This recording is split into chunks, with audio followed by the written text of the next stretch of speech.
Oi pessoal, tudo bem? Primeiramente eu gostaria de agradecer ao Thiago e à equipe do Herpeto Capixaba pelo convite de participar do Herpetorama, que eu tenho certeza que vai ser um espetáculo para todo mundo que participar. Bom, eu sou a Jéssica Mudrek, faço doutorado no Programa de Ecologia e Conservação da Biodiversidade na Universidade Federal do Mato Grosso, que fica aqui em Cuiabá, e hoje eu vou falar um pouco para vocês de dos jacarés urbanos, de onde eles vieram e para onde eles vão. Fazem 6 anos que eu trabalho com crocodilianos e eu venho desenvolvendo pesquisa com eles em ambiente urbano em todo esse tempo.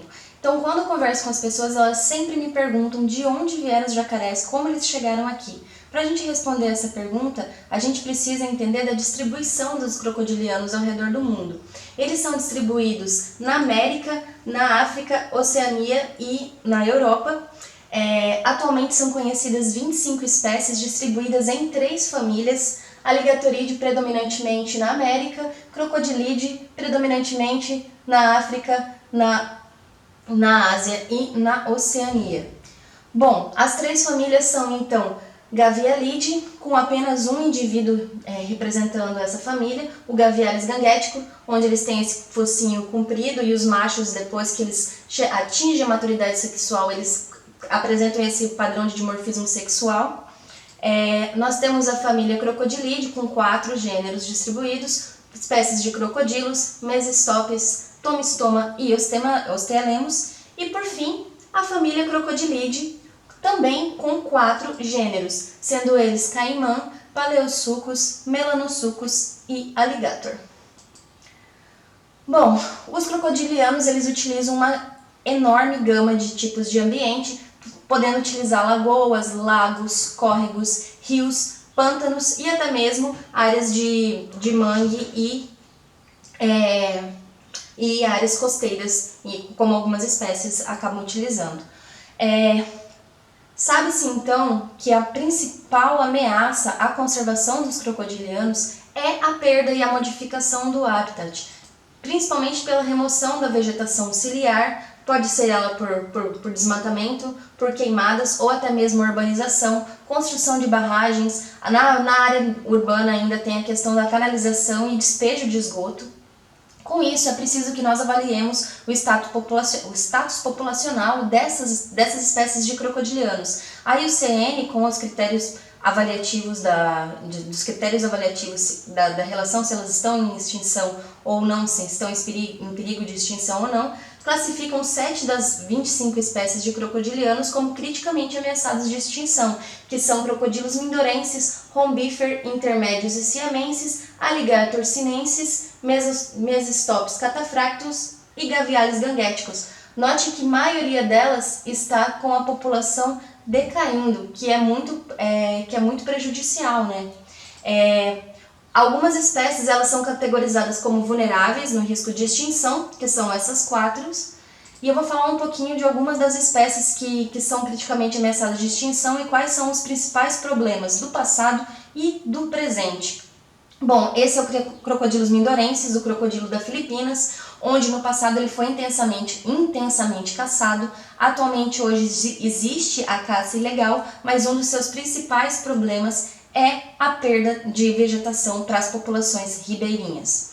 Bom, este é o crocodilo rombífero, o crocodilo cubano, que também no passado foi intensamente caçado.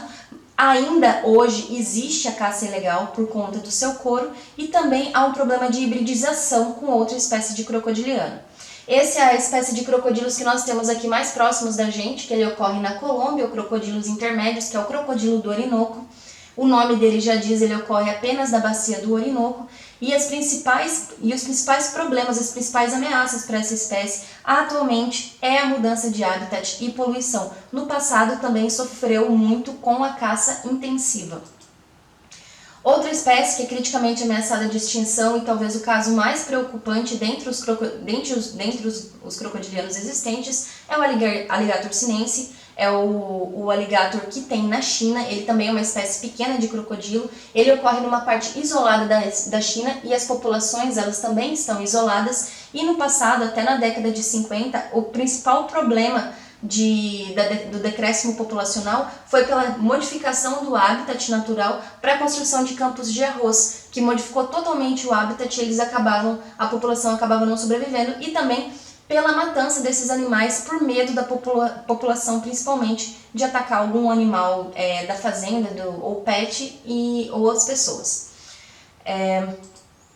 Outra espécie que é criticamente ameaçada de extinção é o crocodilo siamensis, que ele sofre pela coleta ilegal dos ovos deles, e também no Camboja eles têm um problema muito grande com grandes hidrelétricas que faz com que essas populações estejam se isolando e diminuindo. Uma das espécies que está em estado vulnerável é o crocodilo acutus, que ele também ocorre aqui próximo da gente, desde a costa da Venezuela, Colômbia, subindo até a costa do México. Um dos principais problemas para essa espécie, além de ter sido caçado no passado também, a modificação e a remoção do habitat natural. Eles utilizam as praias para procriarem, mas tem muitos criadouros de camarão nessas praias que modificam totalmente a estrutura e eles perdem a área para nidificação. Outro crocodilo que tem o status considerado como vulnerável é o crocodilo palustris, que ocorre na Índia, e ele vem sofrendo com a degradação ambiental, mas também pela predação de ovos e a caça ilegal. Algumas dessas espécies também sofrem têm conflitos com os ribeirinhos por enroscarem nas redes, por rasgarem as redes, eles acabam matando ou elas morrem mesmo afogadas. No Brasil, nós temos 6 espécies de crocodilianos distribuídas em 3 gêneros diferentes, apenas da família Ligatoridae, e nenhuma delas está com estado ameaçado, está com algum estado preocupante. A IUCN classificou todas elas como menos preocupante. Aqui nós temos o jacaré-paguá, o Paleosucus palpebrosus, que tem ampla distribuição no Brasil, ocorrendo desde o sudeste até a Venezuela. Seu congênero, o Paleosucus trigonatus, que é o jacaré-coroa, ele tem a distribuição mais restrita para bacias do rio Amazonas. Também temos o Melanosuchus niger, que é o jacaré-açu, que ocorre na bacia amazônica e também em parte da bacia do Tocantins. É a nossa maior espécie de jacaré do Brasil. E nós temos 3 representantes do gênero Caimã crocodilus, o jacaré-tinga, com a distribuição também mais ao norte do Brasil, até o Caribe, o Caimã latirostris, que é o jacaré do papo amarelo, ocorrendo no litoral brasileiro e subindo ali para a Argentina. E temos também o caimã, por fim, o caimã iacaré, que é o jacaré do Pantanal, que ocorre nas bacias do Pantanal e também parte na Madeira Mamoré aqui no Brasil. Bom, sabendo que eles não vieram de nenhum lugar e eles já estavam aqui quando os seres humanos chegaram, então a gente consegue responder que eles já estavam aqui. Mas e quando você pensa em jacarés urbanos, o que vem na cabeça? Muitos fazem sátiras e ironizam que os jacarés vão sair do esgoto caso você tenha um filhote e descarte esses bichos, como o caso desse filme que foi produzido em 1980, que conta justamente essa história de que uma criança tinha um jacaré pequeno, não queria mais e jogou no vaso. Isso foi parar nas redes de esgoto e ele, por processos de mutação, acabou matando todo mundo. Mas na verdade a gente sabe que os problemas não são esses, os problemas são outros. Ele não vai ter uma mutação nos esgotos, mas sim eles vão ter problemas principalmente com conflitos com humanos, porque geralmente, usando de exemplo aqui em Cuiabá, na época da chuva, o jacaré-paguá ele sai dos córregos, ele se movimenta entre um córrego e outro, e esse é o momento onde há conflito com a população, porque eles podem ser capturados. Às vezes as pessoas simplesmente filmam ou fotografam, como é o caso desse vídeo aqui, que ficou bastante famoso aqui em Cuiabá, de um jacaré do Pantanal, grande, de mais de 1,5 m, atravessando a avenida próximo a um parque bastante visitado pela população cuiabana. Esse vídeo revolucionou a internet, causou alvoroço, o jacaré ele ficou famoso, recebeu o nome de Celso, toda vez que ele era visto as pessoas fotografavam ou filmavam e as pessoas cada vez mais chegaram perto desse jacaré. Até que aconteceu um incidente do jacaré atacar um cachorro, onde o dono estava jogando, arremessando graveto pro seu cachorro, e quando ele jogou na água, o jacaré estava perto e provavelmente por um reflexo de defesa acabou atacando o cachorro, que ele só levou para baixo da água, ele acabou morrendo afogado, mas ele não comeu. E daí você se depara com inúmeros comentários: o que deve ser feito com esse jacaré tem que ser tirado dali, tem que levar ele pro Pantanal, como assim que deixam um jacaré ali? Bom, e o que mais choca é que muitos desses comentários falam que deveriam matar os jacarés. Então, os principais conflitos, um dos principais problemas dos jacarés em ambiente urbano é que eles são encontrados, eles podem ser fotografados, algumas pessoas não vão fazer nada, mas outras pessoas vão capturar, depositar eles em algum lugar, diferente de habitat, que ele não ocorre naturalmente, ou eles podem simplesmente matar. Mas a gente precisa ter tanto medo assim de ataques de jacarés aqui no Brasil especificamente?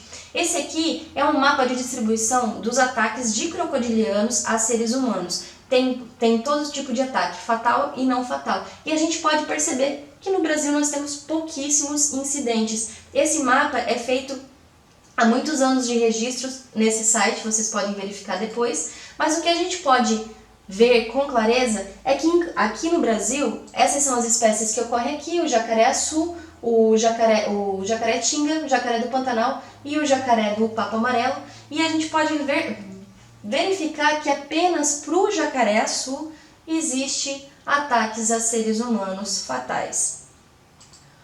Bom, outro fator que acaba alterando a população dos crocodilianos em ambiente urbano é a dieta. A gente sabe que os crocodilianos têm uma amplitude de variedade, né, dentro da sua dieta, comendo desde invertebrados muito pequenos até vertebrados maiores, e isso vai estar muito relacionado ao tamanho do indivíduo também e à disponibilidade desses alimentos no ambiente.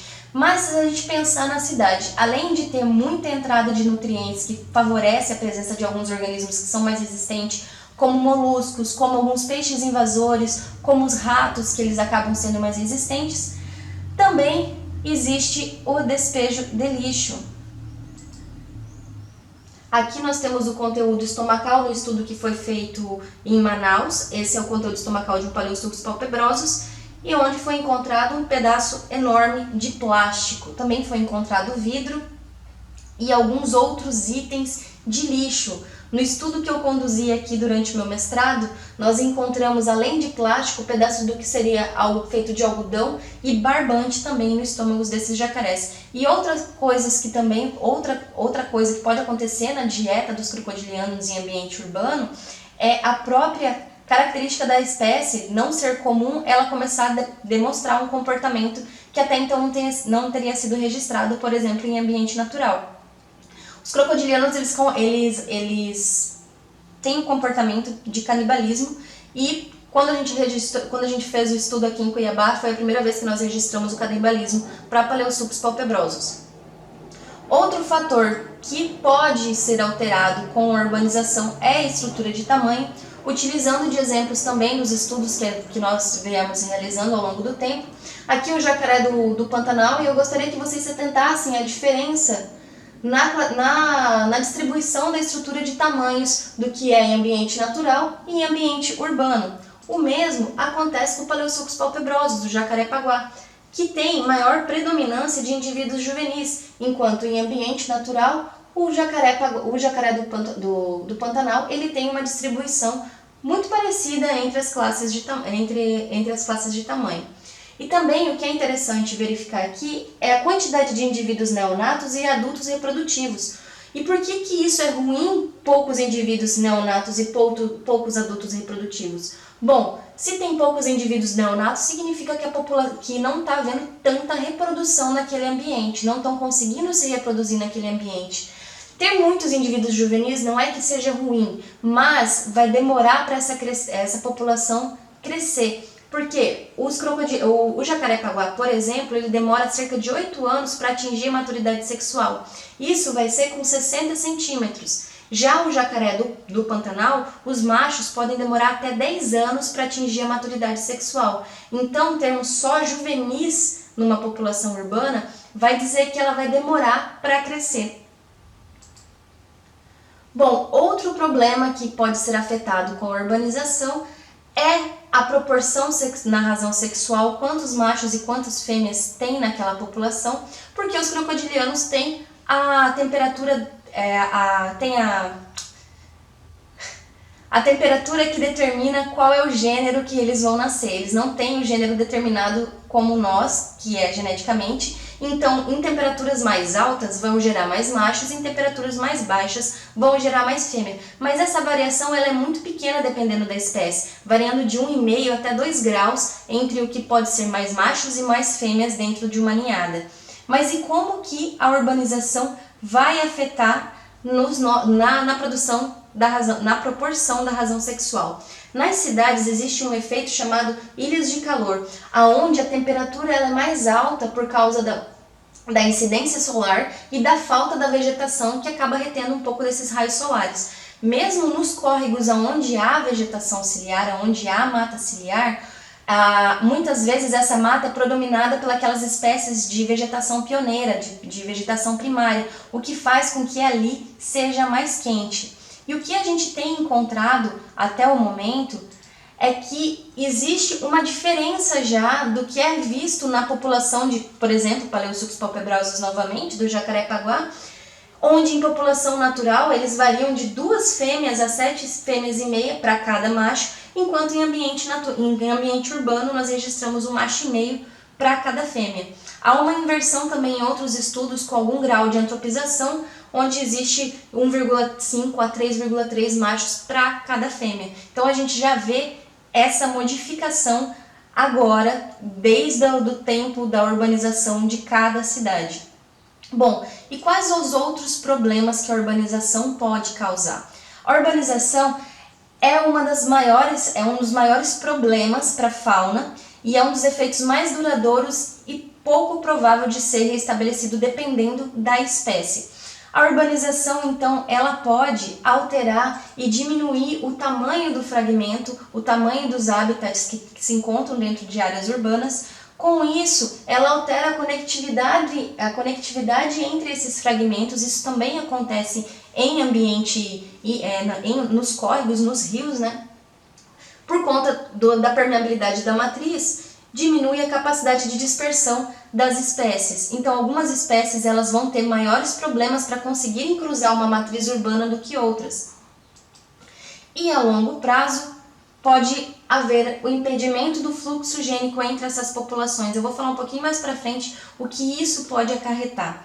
Então, algumas espécies elas podem se beneficiar ou elas conseguem sobreviver na matriz urbana por conta da sua dispersão, enquanto outras não. Se a gente for comparar, por exemplo, uma ave que consegue voar de um fragmento para outro, dependendo da espécie, a sua capacidade o seu limite de voo, se nós compararmos com o macaco, por exemplo, o macaco tem muito mais dificuldade porque ele precisa de várias árvores muito próximas, ou ele acaba atravessando pela rua e é atropelado, ou acaba atravessando pelos fios elétricos, aonde pode acontecer um acidente elétrico ali. Em ambiente aquático não é diferente, mas são outros problemas que acabam interferindo na distribuição desses organismos ao longo do rio, do córrego, ou do corpo d'água que ele está utilizando. Podem ser as barreiras físicas que nós mais comumente encontramos na cidade, são pequenas barragens, principalmente para a construção de avenidas, quando há um desnível do córrego muito grande. Canalização, que é a substituição total do leito por cimento, né? Então é removida a vegetação e existe essa canalização, fica uma vala de cimento. A canalização fechada também, onde eles cobrem o córrego, e partes de tubulação, onde trechos de córregos podem ser alterados. Com isso, acaba alterando a sobrevivência dessas populações que estão em ambiente urbano. E as populações elas reduzidas, elas estão mais sujeitas a cruzamento de indivíduos aparentados. E também a endogamia, que é o nome que se dá ao cruzamento de indivíduos aparentados.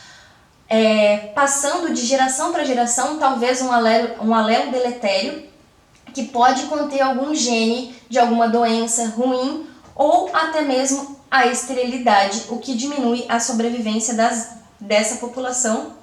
Consequentemente, isso reduz a variabilidade genética. A variabilidade genética nada mais é do que a capacidade de adaptação dessa espécie às mudanças ambientais que estão ocorrendo naquele ambiente. Então, com tudo isso, a gente consegue saber para onde elas vão. Se a urbanização fragmentar a ponto dessas populações não se conectarem mais, nós temos assim uma probabilidade maior de extinção local, como é o caso do jacaré chinês. Durante o meu estudo do mestrado, nós verificamos que aqui em Cuiabá, por exemplo, o jacaré-paguá, ele não utiliza os córregos onde não há vegetação ciliar. Ele só utiliza onde há vegetação ciliar e onde o leito do córrego ainda não tem canalização, por causa do comportamento dele de utilizar locas durante o dia nesses barrancos. Tá, mas e com tudo isso a gente vai se perguntar, alguém vai perguntar para você, tá, mas e qual é o problema de acabar com os jacarés na cidade? Por que os jacarés são importantes? Por que é importante preservar ou conservar os jacarés?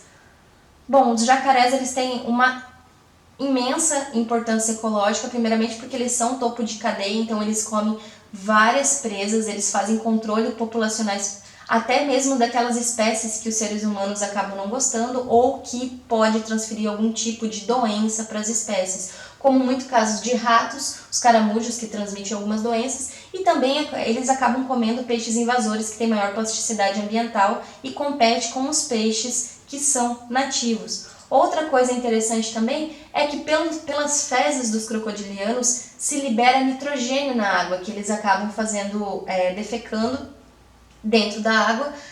O nitrogênio nada mais é do que o combustível, é o alimento do fitoplâncton. E o fitoplâncton, por consequência, é alimento de pequenos peixes e alevinos, e esses pequenos peixes são alimentos de peixes maiores, de outros animais, e assim continua um ecossistema equilibrado e o consumo de toda essa cadeia. Gente, o que eu gostaria de falar para vocês é que vocês preservem os crocodilianos, que se tenha na cidade de vocês façam como muitas cidades já vêm para conservar o crocodiliano, para preservar as espécies que tem no Brasil e no mundo também.